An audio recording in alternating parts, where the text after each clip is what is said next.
Hello friends, आप आज के मेरे ब्लॉग में देखेंगे टेरेस पर एक फ्लावर फला है। बताइए मुझे किस चीज़ का वो फ्लावर है।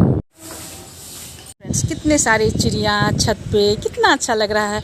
छोटा सा आप एक दो पेड़ पौधा लगाइए, टेरेस देखने में हरा भरा लगेगा और उस पर आप चिड़िया वगैरह सब आएगा, कितना प्यारा लगता है देखने में। और चलिए इसी बीच में आपको दिखाती हूँ जो मैं बोली थी कि एक फ्लावर फला है और आपको बताना है किस चीज़ का फ्लावर है। यह देखिए फ्रेंड्स, बहुत ही शुभ माना जाता है।